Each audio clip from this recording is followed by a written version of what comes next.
in the Philippines 1 Billion Rising for Justice event this morning here in Manila. Morning is an event for us to explore the intersectional issues of what causes and perpetuates violence against women and girls. And in light of our recent Super Typhoon Yolanda, we have decided to make our State of Female Justice in the Philippines theme the theme of women rising after destruction. I'm really very happy that 1 Billion Rising has expanded its focus from violence against women and children to justice.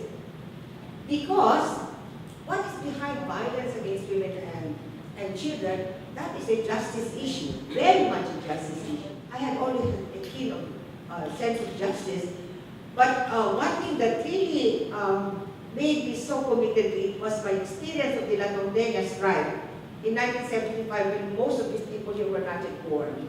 Okay, and so our strike at that time was forbidden, but we knew that the military, they were going to come and get all the workers, 600 of them, half women, half men. But for me, when I saw the workers, especially the women, all blooded up because the military, they just, pick them up.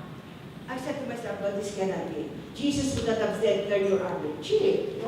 So I said, from now on, I'm really going to be very conscientious about we can help the workers. So we put up actually a Friends of the Workers. And then I realized that there's still an injustice to women workers because of the unequal wages, the sexual harassment that they have to experience in the workplace. When you begin to be committed to justice, you see really the injustice done to different sectors of people, especially women. And so from there, because the workers were living in slum areas, then we had the problem of demolition. And again, the women were at the forefront because they were the ones at home. So we tried to save their houses by lining ourselves in front of the road where the new ocean would come in. So in that way, we saved. And then from there, the peasant women, how they are not even counted among farmers because they are just women helpers, but actually they do even more than 50% of the farm work. And of course, we have the migrant workers, and most of them are again women. And of course, we know all the injustices that is done to them, not only with economic, but also sexual harassment, so that sometimes they come home in a coffin. And of course, the whole issue of human trafficking, which is again the victims are women and children. Now, with that. You have seen how the typhoons Yolanda and Sentong and Pablo has lashed out on many of our poor communities, and this has exposed the vulnerability of our country to the damages economically and even to the damages in terms of lives. Now, what we've seen in Yolanda is a very quintessential example of what we'll see in the next few decades. So it's very appropriate and very urgent for everyone to act upon this and call for the immediate ecological justice, and also to stop the increase of the greenhouse gas emission and call for the immediate reparation of southern countries which are experiencing much of the brunt and the damages which were caused by human-induced disasters and also climate change-related events. Pag-abutan ng ilang simana, ang muto na namin ng magdo, sabi ng sarado, alipan ka mo, kay silid niya, may bagyo nga maabot, Yolanda. Abi na mo, hindi man pala maanod ang bagyo. Kasi hindi kita mo nga pinamati sa radyo. Tapos hindi kita makamati. Ang mga buta tatlo kadlaw, 2 kadlaw, ang mga dasal ng isa kadlaw, nagtuturita ang barangay. Ang pala nga, mag-iba kumita ka mo, kay siya may bagyo nga maabot, Yolanda. Ay sila nga, hindi dirita kami. Kasi kung hindi, pagdasal na pumasok, pati ang hangin ng hindi mga mabalaan pala ay ang mga lubi, ang mga kaul, ang na sinao, dodola tala na pala may mga buhawi na pala nga hindi ko na maintindihan. Kasi nagkadto ko sa ako na utol kapatid ko, sabi ko, dali na kamo silin ko, malakas ng hangin, kaulan na, tapos silin ko ang mga kahoy, nakatumba na ang mga lupi, nagkakalala ng mga bunga, tapos ang mga sin nag-alapot na sa maulod ko. Sa din kita makadto, silin ko may bakit kita, dali ano na, silin na akong grabe, nagising ko ang hangin niya, silin na akong niya, napunbaw, Lord, hindi kami magbabayi, silin ko sa aking pagsak ko galingon, hanggang sa tutod ko, dahil malawak ako sa aking mister, kaysa hindi ko pagsitan, malakas kami, singko ako na rin singko ang panahon, hindi pa kami maglakad, na-evacuate, sa nagkapantay na kami sa salakyan, wala na siya pinag-aakuya, wala na bigya kayo, pero pinagigabas ko sa namin, tapos ang mga kawan lupad na Diyos ko, Lord, puligi kami pagpabay, wala kami sa sakyan, tapos ang bal ko, may salakyan na naghahatid sa luwas, nagpalit ko po ulit sa ilang, inatuan ko, ang bal, hindi na sila magkato, kasi na may mga kahoy na ito nagkalatumba sa boulevard, mga sinapasubuon kita. Nung panahon ng Yolanda, isa yung Iloilo sa na-declare na signal number 4. Particular sa Iloilo City, hindi gaano kalakas yung hagupit ng Yolanda. Pero may namatayan ako ng kapatid at saka pamangkin. November 8, nagte-text pa siya na ganito malakas yung hagupit ng ng hangin. Tapos ililipad na yung bubong ng kanilang bahay. Sabi ko, ano pang hinihintay nyo? Dapat lumikas na kayo. Sabi niya, paano kami makakalikas? Nasa kami ng tubig. Napapalibutan kami ng tubig. Tapos sabi ko, paano yung mga officials ninyo? Hindi ba nila kayo tinulungan na mag-evacuate? Sabi niya, walang mga barangay officials nito ngayon. Yun yung niya. Pangalawa, wala silang masakayan kasi wala silang sariling bangka. Gano'n. Tapos, inaalala din nila yung bahay nila na may iwan. Tapos, nung panahon na hinahagupit na ng Yolanda, nagte-text pa hanggang sa nawala na kami ng communication. Sunday na, bago kami nakaroon ng balita sa kanila dahil pumunta yung asawa para mismo personal na magbalita ng nangyari. So, dalawa talaga sila yung nawala sa amin. Napakasakit na bagamat hindi kami nagkaroon ng experience na gano'n, pero yung mabalitaan mo na wala na pala yung pamilya mo, yung kapatid mo, yun yung masakit. Na alam mo na napabayaan talaga. Walang government officials na nag-initiate na kunin sila doon, isalba. Bago pa man dumating yung bagyo, parang ikinasasama ng loob namin na parang ikinaubaya lang sa mga mamamayan yung pagsalba sa kanilang mga sarili. Na kahit yung government ay walang effort na ginawa para talagang salbahin yung mamamayan.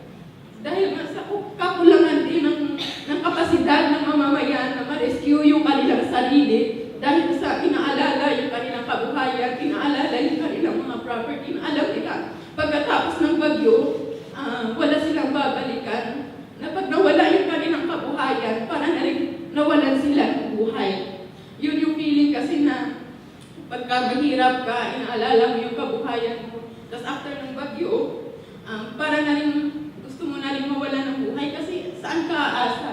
For me, an injustice which can be said at its highest form is when the perpetrator is the system and the structure, where people who hold the political power are the same people who hold the economic power.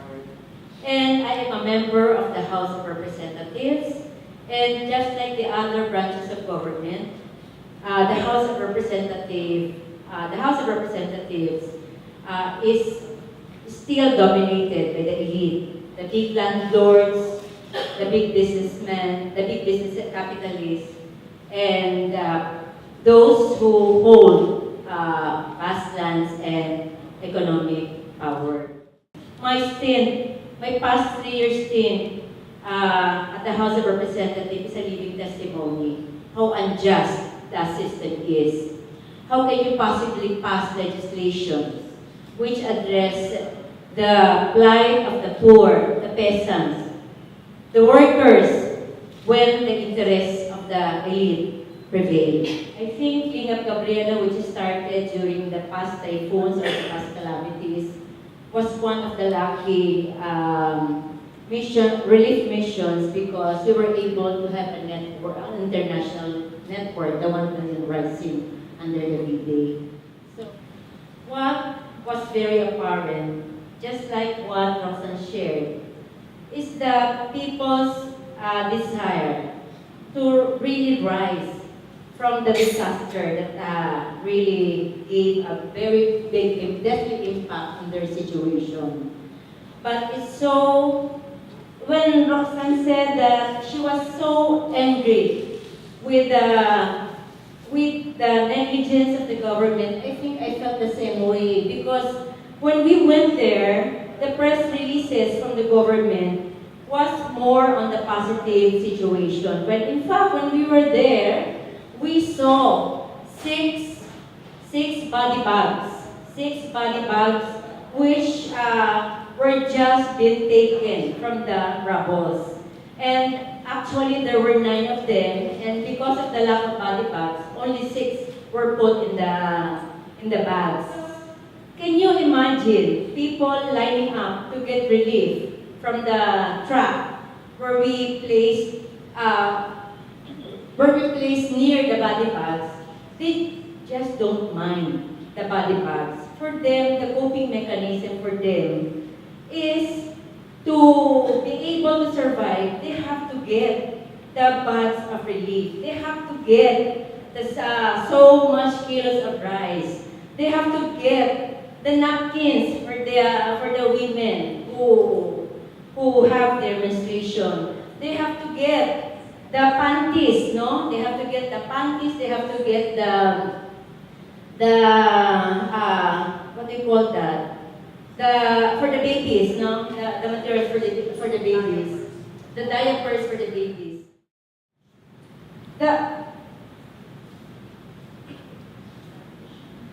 I think it's a combination of what kind of society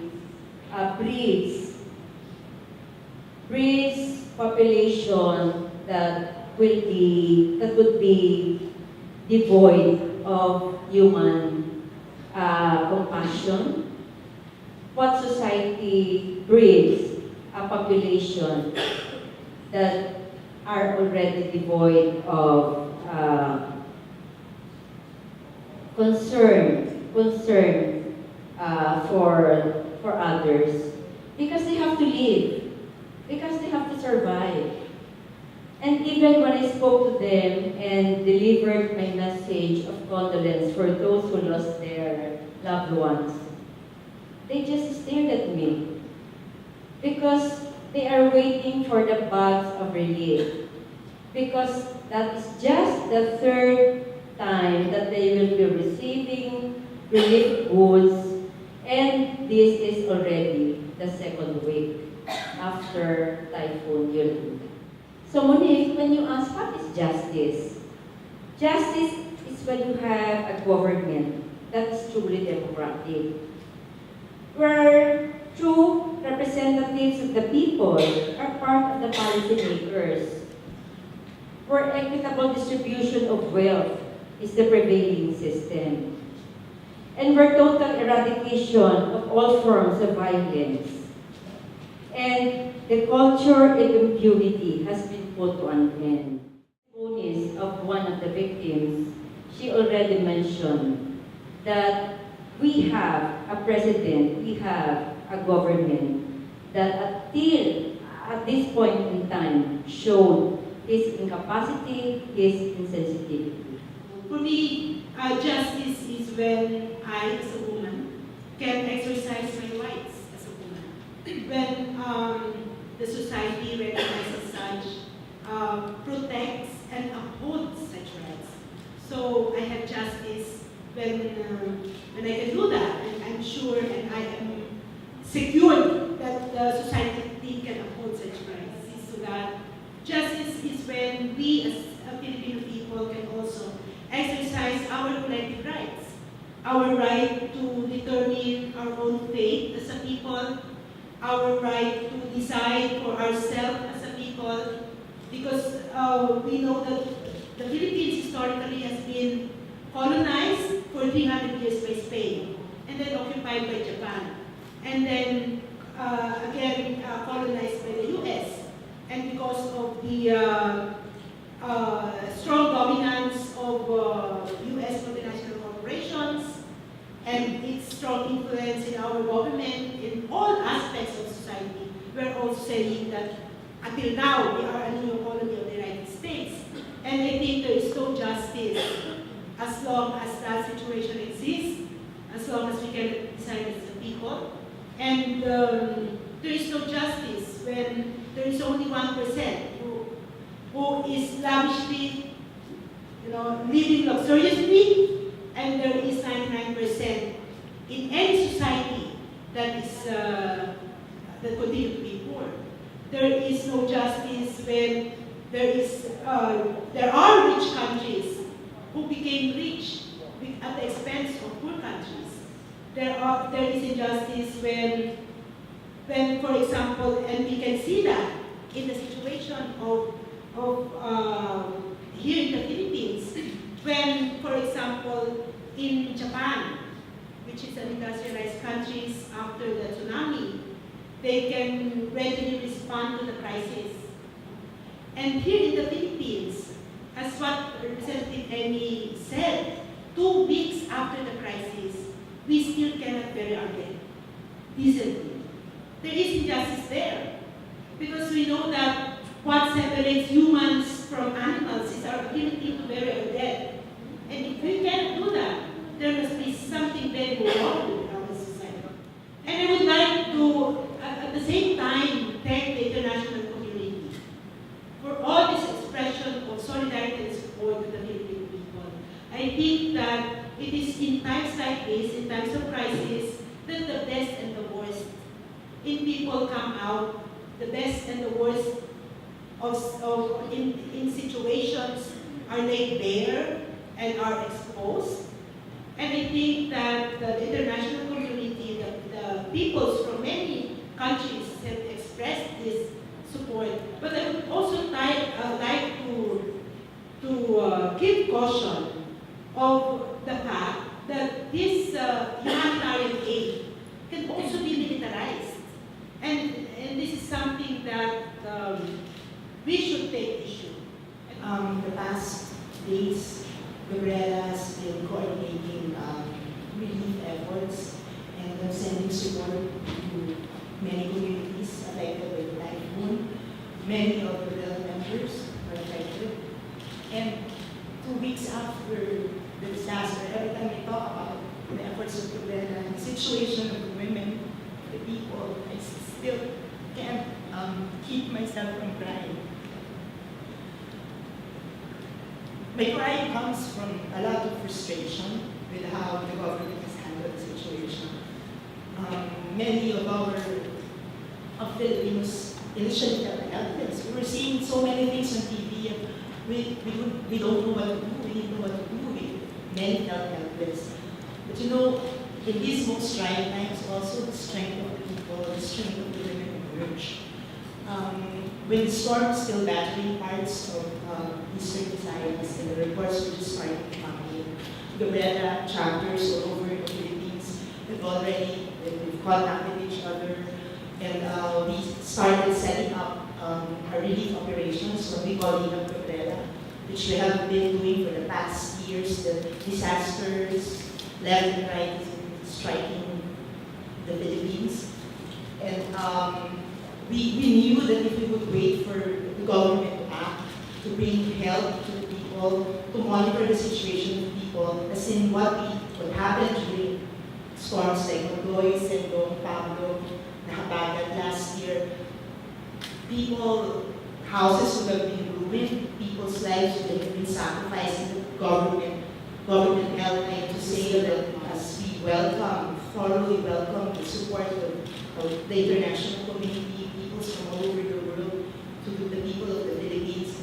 I would also like to say that I am so proud of the many women from the grassroots, women from the urban poor communities, former victims of typhoons, disasters themselves, who have put together what meager resources they have volunteered their time. Women, children, men who know how it feels not to be helped by government, and that they can and must stand up, link arms with each other, and with the people's strength to respond to this disaster. My highest salute to the strength and to the brave women and men of the Philippines who have come together and acted with the government, who's still trying to figure out how to get the president there in front of the cameras and what he needs to say. We need stronger capacity to address disasters, and we can't do that if we have a government that still would rather, appeal to people for strength and for sobriety, when people were already showing strength from the start. What the people need is for government to act now. It's not for them to appeal for people to be strong, because the people all along, in the face of poverty, in the face of injustice, in the face of violence against women, the people have been very strong. And this strength, this coming together, this linking together, this will make us rise. This will make us project our voices, make our demands heard, and be strong as a people and demand what is due us, what is just, and what is due the people who have for the past days been utterly neglected by the government and were fully affected by this crisis that we are all in. I think what we were able to really explore this morning was where the connections between political injustice, ecological and environmental injustice, and economic injustice, and really how that affects the people in times of climate change, and how it adversely also affects much more the women and children who are more vulnerable than any other sector in times of disaster, both natural and man-made. See you on February 14, 2014, 1 billion Rising for Justice, where we will rise, release, and dance to show that we are demanding a total end to violence against women and girls. And how do we do that? By demanding justice in all its forms.